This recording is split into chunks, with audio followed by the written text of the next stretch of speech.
ladies and gentlemen, welcome back to the Daily Dimensions podcast. As always, I am your host, Smitty, back with another one, man. I'm excited, as always, to bring out this episode, but before we get into it, couple quick housekeeping items, a little bit of bad news, a lot of different things happening in my life in the last 3 weeks since I talked to y'all. It was supposed to be, last week or week before I gave y'all an episode? I don't know how long it's been, but boy, life been lifing. I guess we'll get the tough stuff out of the way. So the last episode I was on here with y'all, man, somebody is moving furniture upstairs. Stop. This is crazy. I don't know if y'all hear that in the mic, but I hear it in my headphones. It's kind of crazy. But yeah, all that aside, last episode I got on here and I spoke to y'all about how I went to Virginia, enjoyed my time there. I went to go see my cousin Nick, who wasn't really doing well. And unfortunately, Nick passed away. The funeral happened already and everything, and I've been navigating that level of grief ever since. I'm sorry to hit y'all with the hard stuff in the beginning of the episode, but man, when it comes to family, like cousins, all of that, like specifically my cousins in Virginia, like that was my boy. Like we had so many memories together, and I reflect on a lot of them because like that helps me navigate this part that I'm in, is reflecting on the positive moments instead of the, man, I miss him. But like, even when I went to go see him and we were in the hospital, and it was just me and him in a room, and we was reflecting on a lot, and we was talking about how, we both like wrestling. So we was talking about WrestleMania, and how that all ended. And then we was talking about how he used to put me and my cousins in wrestling moves when he used to come to visit us and all that other stuff. And this one time we went camping and we heard coyotes howling in the night, and we tried to run away, but it wasn't nowhere to go.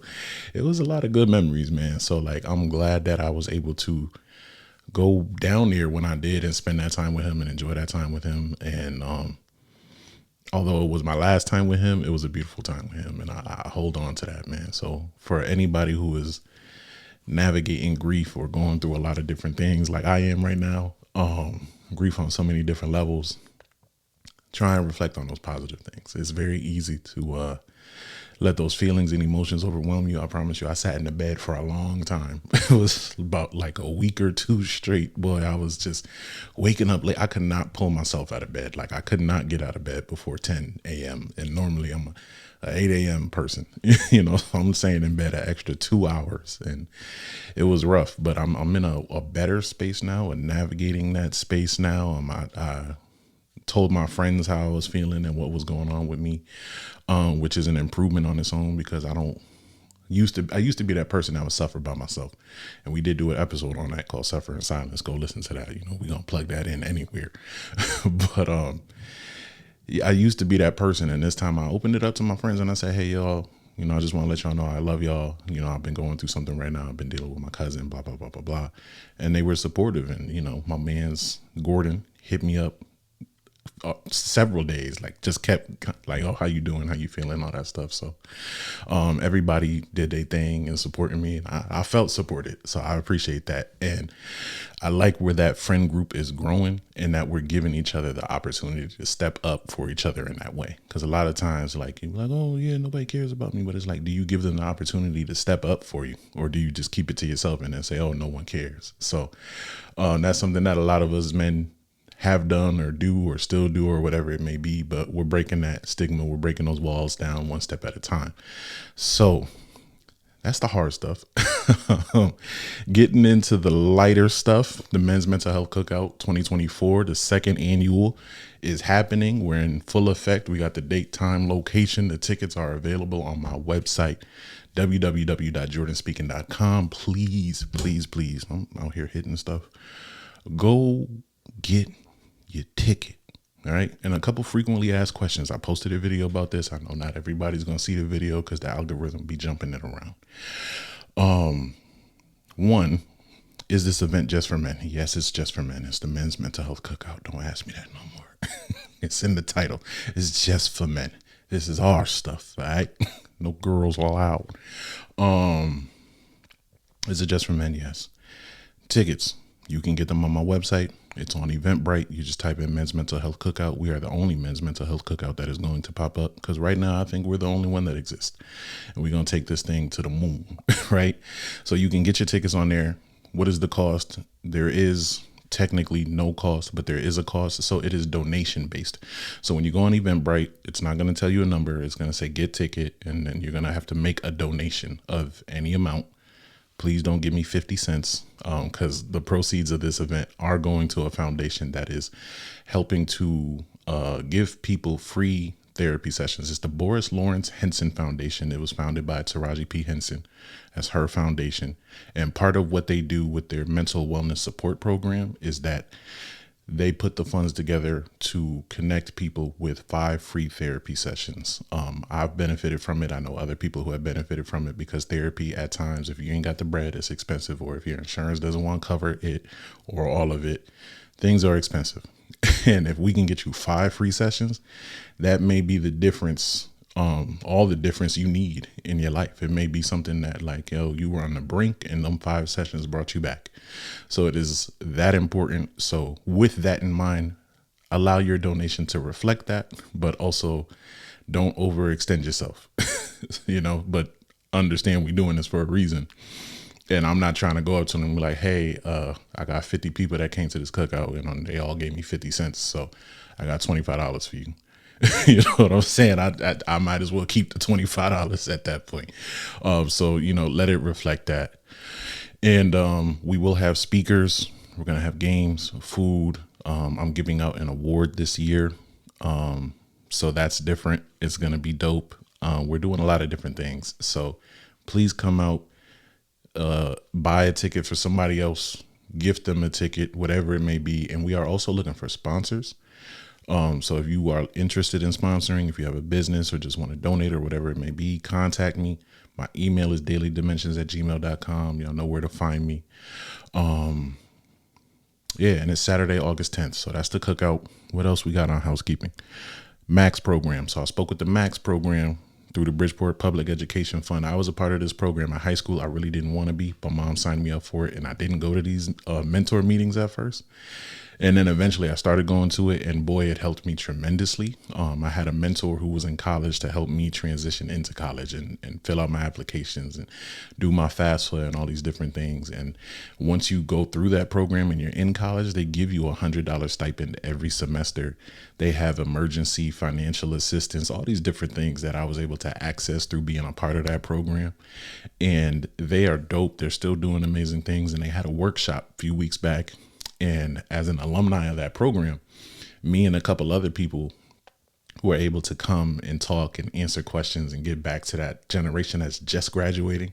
There's a lot of people from Bassick, Fairchild Wheeler, a couple other schools, but it was dope to be back in that spot. And I told them, I said, hey, listen, when I was in y'all shoes, I ain't want to listen either, but I understand differently now. And it's like, this is the sauce, and they have valid questions. They have some very good questions, because you never know with high school students. Like, some of them will ask really meaningful questions and they're like, yo, I really want to know this answer. And some of them will ask you some nonsense. And if you work with some high school student, any student at any level, y'all know sometimes it'll be like, oh, that is an excellent question. And sometimes it's like, what are you talking about right now? But I was able to go back. They held the event at Housatonic, and it just feels right being able to get back to my community. I love that. And any more of those opportunities that present themselves or come up or whatever it may be, I'm there. So that's dope. And that is all the housekeeping stuff. We made it through that. So now that we're here, what's the timestamp? We about a few minutes in. Let's get into the episode. So the topic I want to talk to y'all about, this came to me Saturday, sometime this weekend. I don't remember, but it came to me and I wrote it in my notes, and it was this line. It said, when you're waiting on the promise, the counterfeits look pleasing. I'm going to read it again real slow. When you're waiting on the promise, the counterfeits look pleasing. And that can apply in a lot of different ways in life. But the direction I'm taking it right now is that, if you have a promise from God, if you have a calling from God, if you are just in a waiting period in life, like as we often find ourselves in, the point between where you start and the point between and when you finish, that in between phase, that holding phase, that waiting phase, that dry season where not everything seems as fruitful, but you're progressing towards an expected end, something that, like, hey, without a doubt, this is what's for me and I'm going to get it. I'm just not there yet, or it hasn't arrived yet, or it hasn't materialized yet, whatever it may be. When you're in that in between phase where your heart is really longing for something is when the counterfeits show up. Now, Jordan, what do you mean by counterfeits? The things that look like what you're waiting for, but aren't what you're waiting for. The things that make you feel good in the waiting, but aren't what you're supposed to be having in the waiting. It's almost like a cheap substitute. It's the great value version of the promise. It's the Dollar Tree version, if you will, of the promise. But when you're in a space of waiting and you get tired of waiting, or you feel like you in a drought or whatever it may be, and you feel like you're suffering, it's always in those moments of weakness that the enemy just seems to send something to get you off focus, to get you off track, and to get you to latch onto this thing that fulfills a feeling or satisfies a temporal need and isn't the full promise of what you're supposed to have. You know what I'm saying? Like it makes you feel good in that moment. It may scratch that itch, but it doesn't fully satisfy in the way that it should, keeping it spiritual, but you can apply this to your life in so many ways. That's one of the beautiful things about the word of God. It's like, it just be hitting every time. But like, okay, so like when Jesus was fasting 40 days, 40 nights, right? Found himself in the desert and the enemy was tempting him. And 40 days fasting, no food, pain. I could only imagine. I did 31 days of prayer and fasting, and I ate when the sun went down, and my stomach was in knots. You know what I'm saying? I was losing weight. It was a lot going on. It was hard. I was looking at that clock like, dang, I need some food. So I could imagine the place Jesus found himself in. And the enemy had the audacity, right, to be like, hey, man, just turn them rocks into some bread. I'm dumbing it down a little bit, but he said, yo, bro, you hungry? You the son of God, right? Just turn the rocks into bread and eat it.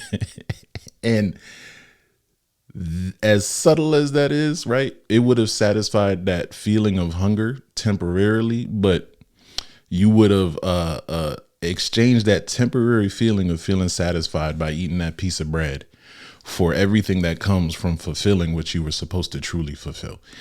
And there's an exchange that takes place. You can have this thing right now and forfeit everything else, or you can forego the right now and obtain everything and some later. And that's the trap that you'll find yourself in when you're waiting, when you're trusting on the promise and you're stuck in that transition season or in that drought. Everything starts looking good. What it's like when you go to the grocery store, keeping it with food. You ever go shopping hungry? You start throwing a bunch of nonsense in your cart that you're not supposed to have. I know I'll be doing it. What? I'll be throwing chicken tenders. I don't even really be eating chicken tenders like that. I'll be throwing chicken tenders in a cart, fries in a cart, all types of stuff. It'd be getting crazy. But when you allow the things you're longing for, the doubt, the fear to creep in, right? Because when you're waiting on something and you're not sure if it's coming, but you know you got to keep waiting on it or keep working towards it or keep building towards it or keep taking steps in that direction. And you're like, when is this going to come? Doubt creeps in, right? Fear creeps in. FOMO creeps in. All of these different things creep in. It starts to play on your insecurity, starts to play on your faith, starts to play on did you really hear the right thing? Am I doing the right thing? Should I even be doing this at all? Or should I just scrap this and do something else? Is the fact that it's taking a long time a sign that I shouldn't be doing it anyway? And it's not. All great things take time. Anything that takes a long time is sustainable. And anything that happens to you really, really fast usually is not sustainable. when you see people come into a lot of money really, really fast, it's usually gone the next year. You know what I'm saying? Like I'm because it's not sustainable versus the things that you worked for. Even you take it into weight loss, right? People who oftentimes take a quicker route, whether it's liposuction or whatever it may be, BBL, Drizzy, all them different things, right? The way you got that body, that super body in 2 months with pills and surgical and all that other stuff, but you didn't change your lifestyle. You didn't take that time to change your mindset. A lot of those people gain weight back versus the people that took year, 2 years, 3 years building the body that they wanted. It's more sustainable because it required a lifestyle change. It required a mindset change. It required a change in habits. It required something different inside of you. It built your character. It built that discipline. And the things that take longer are more sustainable because of that. And a lot of times this long period is so that when you finally get what it is that you're waiting for, or that thing that you're hoping for, or praying for, or have been like it's been prophesied to you or whatever it is, it takes a long time so that when you get it, you don't mess it up. Because a lot of us, you got to ask yourself and really take that inventory with yourself. If you got everything you ever wanted right now, would you really be able to sustain it? You know, if you're that business person and was like, man, I just want $1 million a year. Do you have the facilities to handle $1 million worth of customers? $1 million worth of invoices, $1 million worth of product and service and work, you know, or does it just sound good? For those people who are waiting on relationships and marriage, because my age range, waiting on marriage, relationship, kids, it's all over the place. there's very varying extremes in my age range. And, you know, a lot of times we will, forego the husband or forego the wife for something that is going to not make me feel lonely right now. You know, I just want some company right now. And it's like, in doing that, you're foregoing what you really could have if you leaned on God more than you leaned on people. If you found comfort in God more than you found comfort in people. If you found joy in his presence more than you found joy in the club or being next to somebody, you know. And you don't, especially in relationships, them counterfeits be showing up, boy. Because even myself, I'm waiting on my wife. Them counterfeits show up, dog. Them counterfeits show up, and you got to tell them no. You got to tell them no, dog.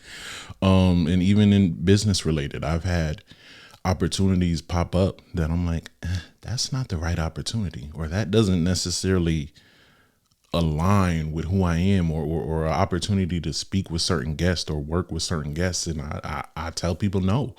And I'm like, listen, this just doesn't line up. And I could accept it and be like, yeah, I got a bunch of guests. Look at who I worked with. Look at all these people I worked with. And as you can see, I've done the last like 10, 12 episodes, whatever, of this podcast, just me, you know, because at the end of the day, I'm proud of the fact that I'm able to do that. We have enough substance and content and the ability here to be able to let it just be me and you right here talking. But when the right opportunity comes where I identify the right guest or someone that I truly want to have up here and open this space up to them to be able to share something with y'all, that will come around again. But I'm not just going to have people up here just for the sake of having people up here. We was here dolo before. We could be here dolo again. And I'm okay with that. But all in all, I say all this to say that if you are someone who is waiting in a transition phase, you feel like you're alone, you're figuring things out by yourself, you've been waiting on this thing for so long and it just hasn't happened. I get it, because I'm there right now. But I will say is that God never fails. And if he told you this is what it's going to be, he's not a God that he should lie. Continue to trust, continue to believe.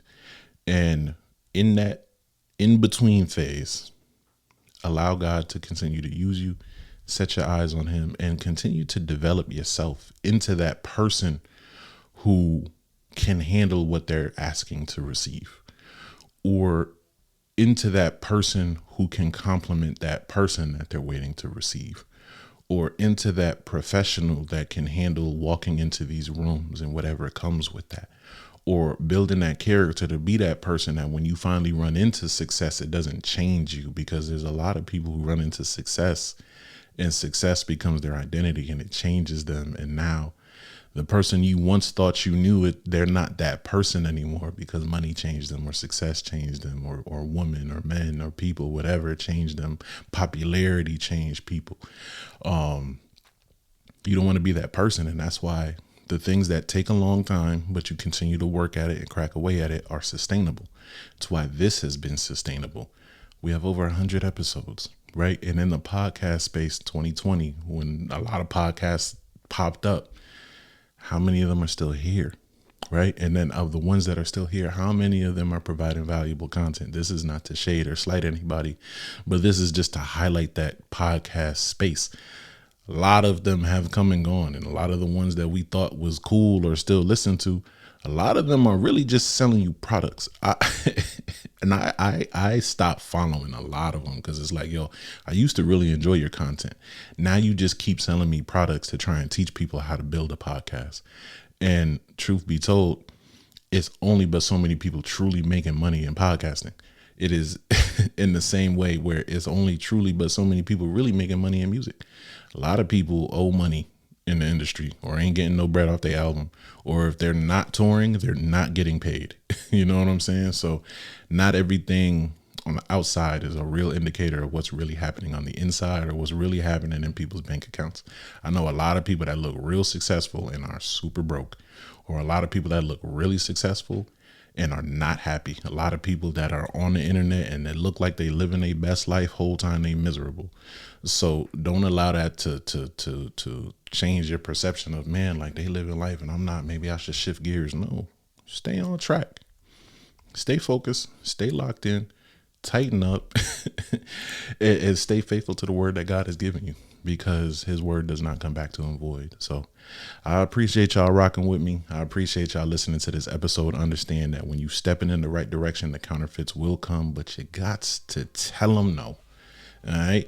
Go get your men's mental health cookout tickets. They're on my website, www.jordanspeaking.com. I'll say it again, www.jordanspeaking.com. Tell a friend to tell a friend, invite everybody. We're going to shut the block down. We're going to open the fire hydrants. It's getting crazy, all in the name of mental health. So let's have fun. Until next time, this is Daily Dimensions. I love y'all, man.